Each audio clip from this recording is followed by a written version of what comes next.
Hello प्यारे बच्चों, good evening. How are you? I hope you will be fine and okay. I am also fine and okay. I welcome you in SSP academy. आज मैं कक्षा 12 के बच्चों के लिए जो पोयम फ्लेमिंगो में पहली पोयम जो दी गई है, प्रिस्क्राइब की गई है कक्षा 12 में, माई मदर एट 66, ये कंपोज्ड की गई है कमला दास के द्वारा। और इस पोयम में आप ह्यूमन रिलेशनशिप के बारे में आप समझने की कोशिश करेंगे। तो ह्यूमन रिलेशनशिप पर ये पोयम आधारित है। बड़ी ही इमोशनल पोयम है। कमला दास, जिनका पेन नेम माधवकुट्टी के नाम से जानी जाती हैं, केरला की पोएटेस रही हैं। और इंडियन में जिसे कहा जाता है कि इंडियन एज ए पोएटेस के रूप में इंग्लिश में लिखने वाली शायद ये फर्स्ट पोएटेस रही हैं। तो अपनी माँ के ऊपर इन्होंने कविता लिखा है। इस कविता में कमला दास ने दिखाया है कि अपनी पेरेंट्स के वो घर गई हुई हैं और उसके बाद पेरेंट्स के घर से फिर वो निकल रही हैं अपने काम के लिए, अपने ससुराल वो जा रही हैं।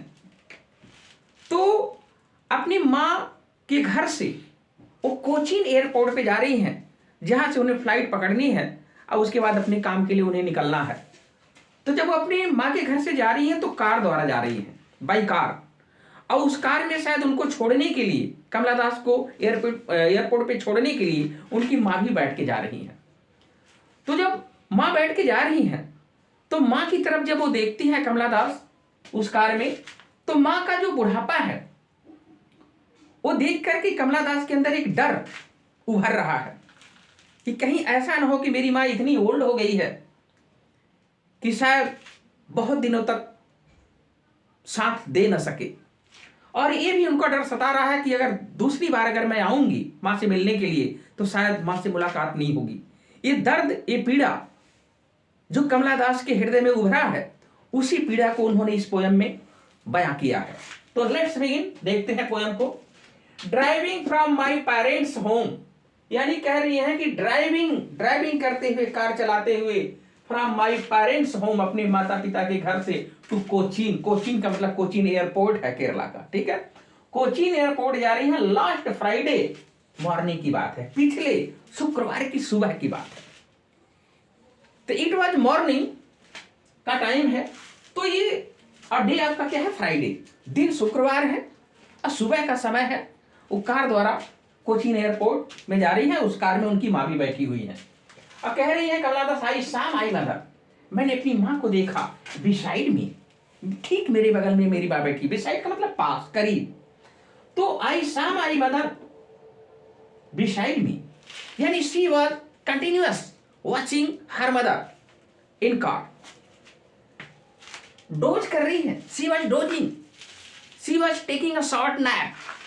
डोज कर रही है, डोज मानी हल्की झपकी।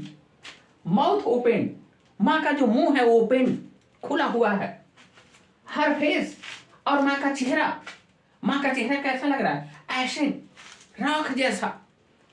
अभी कंपैरिजन किया गया है यार, ध्यान दीजिएगा। हर फेस ऐसे like that of a corps. Corps माने डेड बॉडी। एक डेड बॉडी, जैसे एक डेड बॉडी होता है, उस डेड बॉडी के अंदर से there is no glow, there is no beauty, there is no colour, वैसा ही डेड बॉडी की तरह माँ का चेहरा लग रहा है। तो यहाँ पे शिमली अलंकार है, मैं बाद में बता रहा हूं आपको। एंड रियलाइज विद पेन, और जब ये अपनी माँ का चेहरा उस डेड बॉडी की तरह देखती है तो उनके अंदर एक दर्द, एक पीड़ा आभास होता है, उनको रियलाइज करती हैं। रियलाइज विद पेन, पेन माने कष्ट, दर्द, बड़ा ही कष्ट, बड़ा ही दर्द दे रहा है इनको, बड़ा पीड़ा दे रहा है। माँ की जुदाई सबको काफी खलता है। तो एंड रियलाइज विद पेन, तो रियलाइज माने महसूस करती हैं, विद पेन माने दर्द से कमला दास महसूस करती हैं, that she was as old she looked, मेरी माँ उतनी ओल्ड हो गई है जितना वो दिखती है। यानी मेरी माँ 66 की अगर हो गई है तो 66 की वो दिखती भी है। ये रियलिटी है। वो कह रही हैं कि that she was as old as she looked, वो उतनी ही ओल्ड हो गई है जितना वो दिखती है। एंड सून, और कमला दास कहती है कि सोन, जल्द ही, क्योंकि माँ का बुढ़ापा हो, माँ का जो कमजोरी है, वीकनेस है, उनसे देखा नहीं जा रहा। बट सून, जल्द ही पुट दैट थॉट अवे। और क्या कहना चाहती हैं कि वो जल्द ही उस थॉट को अवे कर देना चाहती हैं, वो दूर कर देना चाहती हैं। कौन से विचार को? वो विचार जो माँ को देख करके उनके हृदय में पनप रहा है, यानी उस मिजरेबल थॉट को, उस सफर देने वाले थॉट को वो पुट अवे कर देना चाहती हैं, हटा देना चाहती हैं, फिनिश कर देना चाहती हैं, एबोलिश कर देना चाहती हैं। उसी को कहा गया बट सून, लेकिन जल्द ही, आइनन आइनन माने सून, पुट दैट थॉट अवे, उस थॉट को, उस विचार को अवे कर देना चाहती है, दूर कर देना चाहती है। तो दूर कैसे होगा? दूर करने के लिए आपको या तो दूसरी तरफ देखना होगा या तो अपने विचारों को आपको टर्न करना होगा। तो एंड लुक्ड आउट, और वो बाहर देखती है। एंड लुक्ड आउट, कहां देखती है? कार से बाहर देखती है।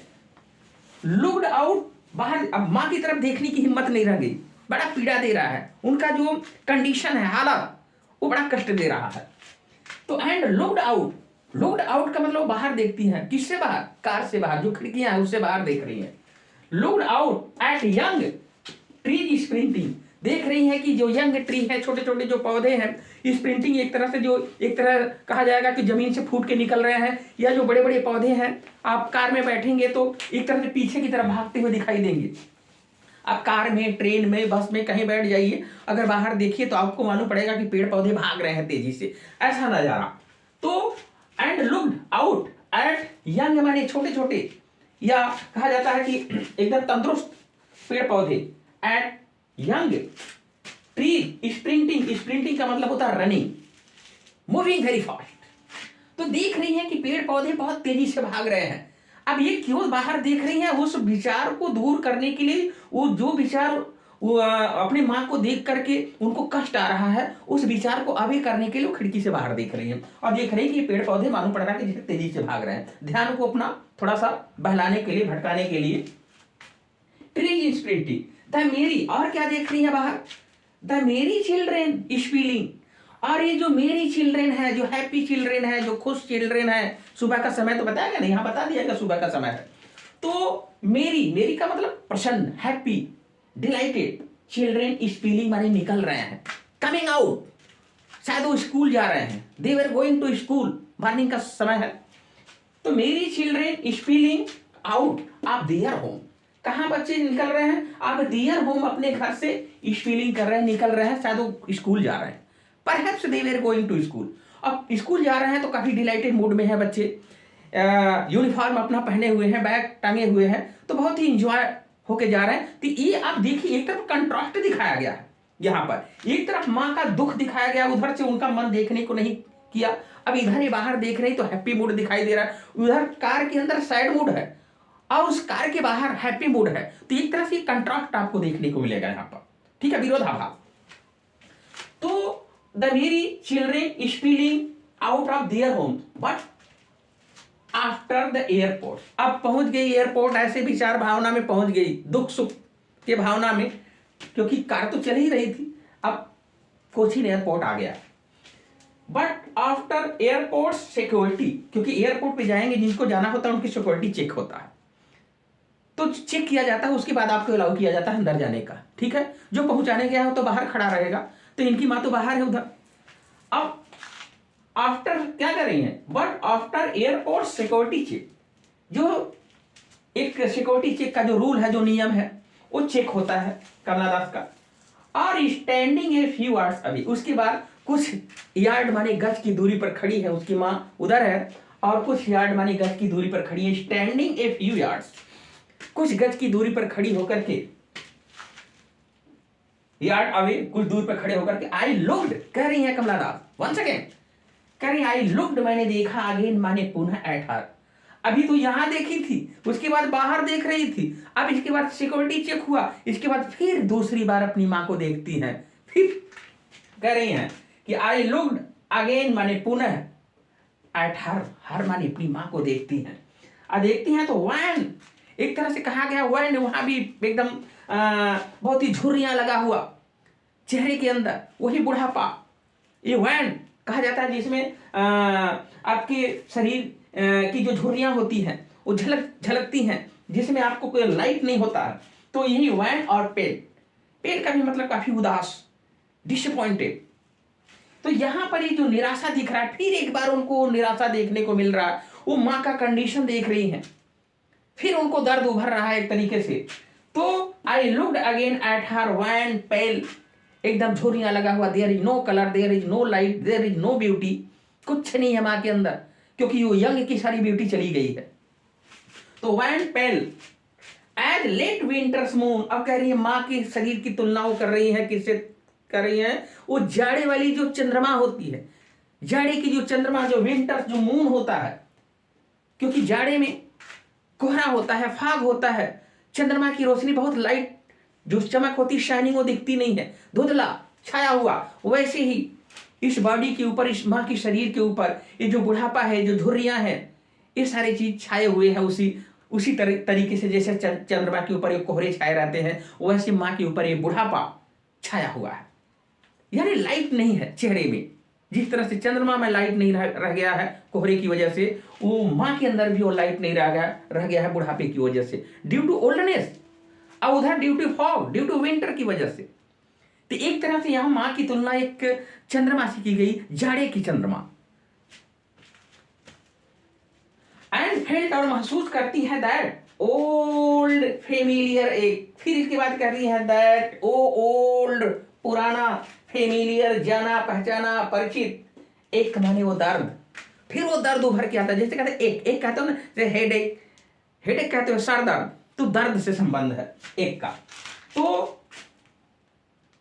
ओल्ड फेमिलियर एक फिर उभर के आता है, माई चाइल्डहुड फियर, जैसे बचपन में होता है ना, मामा के यहाँ जाती है, बच्चा देख लेता तो रोने लगता, नहीं माँ मैं चलूंगा। माँ बाजार जा रही है, बच्चा देख लेता है तो लगता है कि माँ के पीछे भागेगा। यानी माँ से बिछुड़ने का जो दर्द है बचपन में, जो बच्चे के अंदर होता है, वही डर कमला दास पुनः याद कर रही है, कह रही है कि क्या ओल्ड फेमिलियर एक, माई चाइल्डहुड फियर, मेरा बचपन का वो डर फिर वापस आ जाता है, फिर उसको एक तरीके से रिमेंबर करती है वो। बट ऑल आई सेड, लेकिन अंतिम समय में अपनी माँ को दुख नहीं देना चाहती हैं। अंतिम समय में क्योंकि वो जा रही हैं तो ये नहीं बताना चाहती कि माँ तुम्हें देख करके मुझे कष्ट हो रहा है, शायद पुनः आऊंगी तो तुम नहीं रहोगी दुनिया में, तो माँ को डिसअपॉइंट नहीं करना चाहती हैं। इसलिए कहा जाता है कि ऊपर से जबरदस्ती, जैसे कहा जाता है कि मुस्कुरा देना चाहती हैं कि माँ सब कुछ ठीक ठाक है और मैं पुनः आऊंगी तो आपसे मुलाकात होगी। ठीक है, ये चीज। तो ये जो चाइल्डहुड फियर के बाद, बट ऑल आई सेड, जो कुछ मैंने कहा वो आज, सी यू सून अम्मा, अम्मा फिर मिलेंगे, hope to see you again. Kerala में माँ को अम्मा कहते हैं, ठीक है ना, तो हमारे यहाँ सासू जी को अम्मा कहते हैं, ये समझ लीजिए। बट ऑल आई सेड, जो मैंने कहा, वाज सी माने मिलेंगे, यू माने आपसे, सून माने अगेन अम्मा, अम्मा हम आपसे फिर मिलेंगे। ऑल आई डिड, जो कुछ मैंने वहां किया अंतिम समय में किया मैंने, एक तरह से इस्माइल इस्माइल इस्माइल। अब यहां पे इस्माइल इस्माइल इस्माइल क्या कहना चाहती है? इस्माइल इस्माइल एक तरीके से वो जो बचपन का डर था, उस डर को दबाने के लिए जैसे मुस्कुरा, एक मुस्कान है यहाँ पर, एक मुस्कान का मतलब एक तरीके से, यानी बचपन का जो डर है, वो डर आया था, उस डर को दबाने के लिए जबरदस्ती मुस्कुरा रही है जैसे। तो चाइल्डहुड फियर को एक तरह से हाइड करने के लिए। और यहां इस्माइल का मतलब एक तरीके से कहा जाता है कि ब्रेवनेस, बहादुरी दिखा रही हैं कि नहीं, माँ को हम किसी तरह से शो नहीं होने देंगे कि मेरे अंदर ये डर समाया हुआ है माँ कि तुमसे जुदा हो जाऊं। तो उस ब्रेवनेस को दिखाने के लिए इस्माइल कर रही है यहाँ पे। और अंतिम इस्माइल क्या कर रही है? होप, समझो, hope to see you again. तो एक तरीके से यहाँ पर बचपन के डर को दबाने के लिए मुस्कुरा रही हैं, यहां पर एक ब्रेवनेस दिखाने के लिए मुस्कुरा रही हैं, और यहां पर तीसरा जो मुस्कान है एक तरीके से होप। तो hope is the food of man, तो आशा ही मनुष्य का जीवन होता है, उस चीज, इसीलिए 3 बार मुस्कान का एक मीनिंग है यहाँ पर, समझेंगे। अब यहां पर इस पोएम को गहराई से समझिएगा। अब ये पोएटिक डिवाइस के बारे में थोड़ा सा।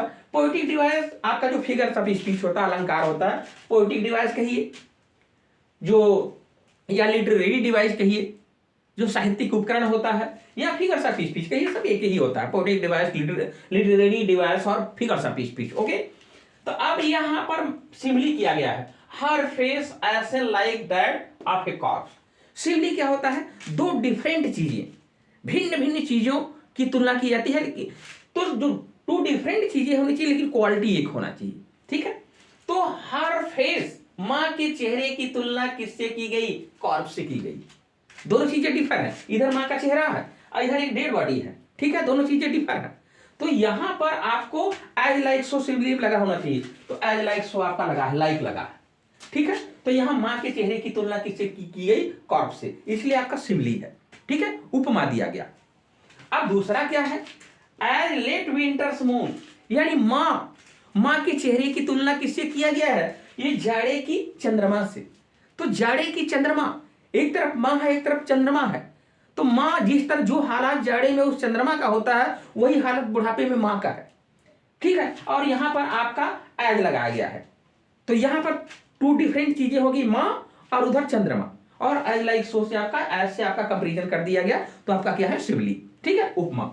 अब ये पर्सनिफिकेशन क्या है? नॉन लाइविंग थिंग, यानी जो लाइफलेस चीजें हैं, जो निर्जीव चीजें हैं, उनको सजीव जैसा मान लिया जाता है। जैसे यहाँ पे ट्री स्प्रिंटिंग, यानी पेड़ को दौड़ता हुआ दिखाए, पेड़ दौड़ता नहीं है भाई, तो पेड़ को दौड़ता हुआ दिखाया जा रहा है, यानी नॉन लाइविंग चीज को दौड़ते हुए दिखाया जा रहा है। दौड़ेगा इंसान ना, लेकिन है पेड़ को दौड़ते हुए दिखाया जा रहा है, तो एक ह्यूमन बीइंग की तरह दिखाया गया है, पेड़ को ह्यूमन बीइंग की तरह कि जैसे दौड़ रहा है। तो ये निर्जीव चीज को सजीव मान लेना ही पर्सनिफिकेशन है, मानवीकरण अलंकार, ठीक है। इसके बाद आपका है मेरी चिल्ड्रेन स्पीलिंग, मेटाफर, रूपक। अब ये मेरी चिल्ड्रेन स्पीलिंग, ये प्रश्नचित, मेरी चिल्ड्रेन स्पीलिंग, यानी मेरी चिल्ड्रेन स्पीलिंग कर रहे हैं, बाहर निकल रहे हैं, तो यहाँ पे वो माँ एक तरीके से उसको सैड दिखाया गया, और यहाँ पर मेरी चिल्ड्रेन स्पीलिंग कर रहे हैं, यहाँ सुखी बच्चों को, प्रसन्न बच्चों को दिखाया गया, उधर दुख दिखाया गया माँ का, इधर सुख दिखाया गया। तो यहां पर जो आपका डायरेक्ट एक तरीके से कंपैरिजन किया गया है, तो दैट इज मेटाफर, यानी एक रूपक मान लेना, इधर ओल्डनेस का और इधर एक यंग का। रिपीटिशन आया है, रिपीटिशन में आपका क्या होता है? शब्दों का दोहराव, जैसे सिमली, अब यहां पर इस्माइल इस्माइल इस्माइल, 3 बार शब्दों का रिपीट किया गया है, तो रिपीटिशन है, ओके, यानी शब्द का बार बार एक तरह से रिपीट कर देना, दोहरा देना, दोहराव। अलिटरेशन क्या है? अलिटरेशन आपका होता है, अलिटरेशन वो होता है कि जिसमें आपका कॉन्सोनेंट का एक तरह से रिपीट हो। कॉन्सोनेंट, वोवेल नहीं, कॉन्सोनेंट। तो ये ए ई आई ओ यू जो आपका स्वर होता है उसको छोड़ दीजिए, जो कॉन्सोनेंट का रिपीटिंग होता है वो दैट इज अलिटरेशन होता है। अब देख लीजिए, माय मदर में क्या है? यम, ये यहां यम, तो यहां यम और यम 2 बार आ गया वहां पर, तो आपका क्या है? ये लेटर का रिपीटिशन हो रहा है। और यहां क्या हो रहा है? शब्दों का। इसमें क्या हो रहा था? रिपीटिशन में शब्द दोहराए जा रहे थे, अब इसमें क्या हो रहा है? लेटर का दोहराव आ रहा है। कौन सा? कॉन्सोनेंट का, तो दैट इज अलिटरेशन। यहां पर आपका क्या है? शेड में यस, फिर इसके बाद सी में यस, फिर इसके बाद सून में यस आ गया, यस यस यस, तो ये आपका क्या है? अलिटरेशन। तो ये पोएम है ह्यूमन रिलेशनशिप पे, बड़ी बेहतरीन पोएम है माँ के ऊपर। आप इसको पढ़ने की कोशिश करिएगा, बहुत अच्छा पोएम आपको लगेगा, आप उसको पढ़ करके देखिए, ठीक है। तो thanks for watching, good luck, bye bye.